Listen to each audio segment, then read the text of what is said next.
नमस्कार दोस्तों, मैं डॉक्टर विनीता पांडे आपके सामने एक बार फिर उपस्थित हूँ।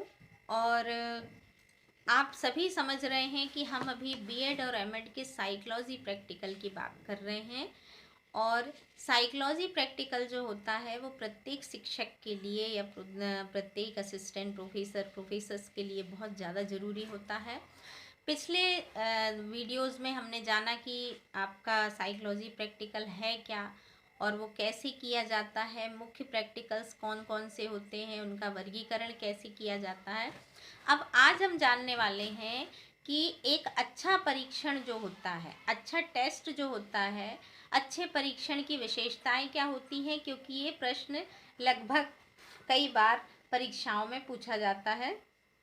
तो हम ये जानेंगे कि कुछ महत्वपूर्ण विशेषताएं होती हैं जो एक अच्छे मनोवैज्ञानिक परीक्षण में होना चाहिए। तो सबसे पहली विशेषता होती है कि विश्वसनीयता होनी चाहिए। जिन परिणामों से आपको प्राप्त फलांक जो मिलते हैं जब आप एक टेस्ट को अप्लाई करते हैं और उसका आप एनालिसिस करते हैं, तब आपको ये पता चलता है कि आपके जो भी फलांक मिले हैं वो उतने ही, जितने अधिक विश्वसनीय होते हैं उतनी ही आपकी टेस्ट की परीक्षण की विश्वसनीयता मानी जाती है। परिणाम को विश्वसनीय होने का अर्थ होता है कि यदि कोई परीक्षण किसी व्यक्ति पर दोबारा किया जाए या बार बार किया जाए तो परिणाम आपका वही निकलता है।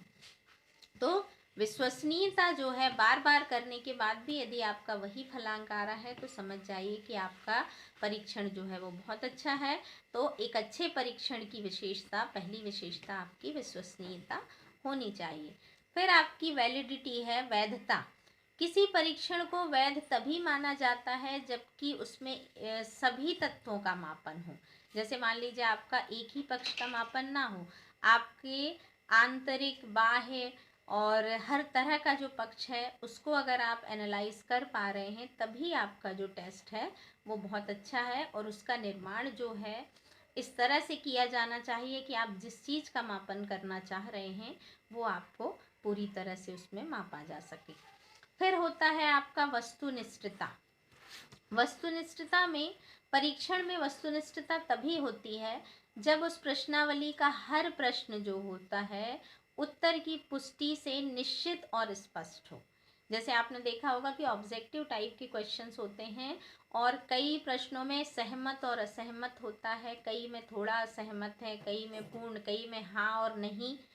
तो इस तरह के जो प्रश्न होते हैं आपकी वस्तुनिष्ठ प्रश्न होते हैं और उनका जो सटीक उत्तर है वो आपको प्राप्त होना चाहिए, तभी आपके प्रश्नों की वस्तुनिष्ठता जो होती है वो पूरी प्राप्त हो पाती है। उसके विषय में परीक्षण में कोई भी मतभेद नहीं होना चाहिए।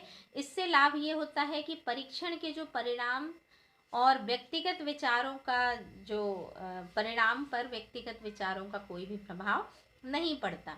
परिणाम चाहे जितने परीक्षक के द्वारा जांचा जाए या जचवाया जाए, इसमें एक ही प्रकार के अंक मिलते हैं। तो एक वस्तुनिष्ठता हर अच्छे परीक्षण में जरूर होनी चाहिए। फिर है आपका व्यापकता। तो व्यापकता का अर्थ होता है कि किसी परीक्षण में जिस तत्व की परीक्षा नापने के लिए बनाया गया है उसके सभी पहलू जो होते हैं व्यापक रूप से उनसे संबंधित सभी प्रश्न पूछे जाएं, ताकि आपकी जो योग्यता मापन के लिए हमने जो टेस्ट बनाया है वो उसका कोई भी पहलू जो है वो छूटे ना।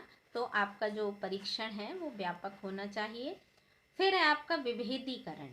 उत्तम परीक्षण में विभेदीकरण का गुण बहुत अनिवार्य होता है, क्योंकि यदि हम दूसरे शब्दों में ये कहें तो ये परीक्षण प्रतिभाशाली और मंदबुद्धि बालकों में अंतर करता है। विभेदीकरण में प्रश्न पत्र ऐसा होना चाहिए जिसे प्रतिभाशाली बालक और मंदबुद्धि बालक दोनों कर सके। जैसे आपने देखा होगा जब आप एग्ज़ाम का पेपर सेट करते हैं तो वहाँ पर ये चीज़ बताई जाती है कि आप एग्ज़ाम पेपर इस प्रकार से सेट कीजिए कि आपका हर आईक्यू लेवल का बच्चा जो है वो उसको हल कर सके। तो इसी प्रकार से परीक्षण में भी, टेस्ट में भी, साइकोलॉजी टेस्ट में भी आपके क्वेश्चंस इस तरह से, आपका क्वेश्चनार ऐसा होना चाहिए ताकि आपका प्रतिभाशाली और मंदबुद्धि बालक जो है वो दोनों उसको सॉल्व कर सकें। फिर अगली विशेषता होती है आपकी उपयोगिता। उपयोगिता से तात्पर्य होता है कि परीक्षण का आसानी से प्रयोग किया जा सके।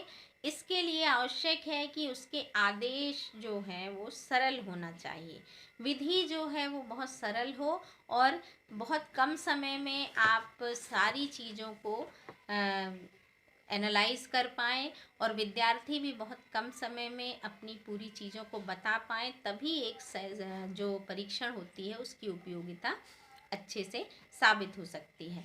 तो आशा है कि आपको एक अच्छे परीक्षण की सभी विशेषताएं बहुत अच्छे से समझ में आई होंगी और आप उनको समझ गए होंगे और अब आप आसानी से साइकोलॉजी टेस्ट जो हैं वो अपने स्टूडेंट पर अप्लाई कर पाएंगे। और बहुत तरह के टेस्ट हैं। ये डिपेंड करता है कि आपका जो महाविद्यालय है वो आपको कौन सा टेस्ट कराता है, पर कोर्स में आपके जो टेस्ट हैं उन्हीं को टेस्ट में से आपको टेस्ट कराए जाते हैं। तो मैं आपको कई टेस्टों के बारे में बताऊंगी, एक एक करके टेस्ट करना भी बताऊंगी, क्वेश्चनार भी दिखा दूंगी और किस तरह से लिखते हैं ये भी मैं आपको कॉपी मेकिंग जो आपका वीडियो है उस तरह से मैं कॉपी पे आपको बताऊंगी कि किस तरह से प्रैक्टिकल लिखे जाते हैं। आप देखिएगा, मैं आपको एक फाइल भी दिखा दूंगी, तो इस तरह से आप समझ जाएंगे और उसको समझ करके लिखने का प्रयास करेंगे। बहुत आसान होती हैं चीज़ें, लेकिन जब तक कोई चीज़ कोई अच्छे से बताता नहीं है तब तक कोई भी चीज़ समझ में नहीं आती। तो आप लोग कंफ्यूज ना हो और बहुत अच्छे से समझें कि वास्तव में साइकोलॉजी टेस्ट क्या है।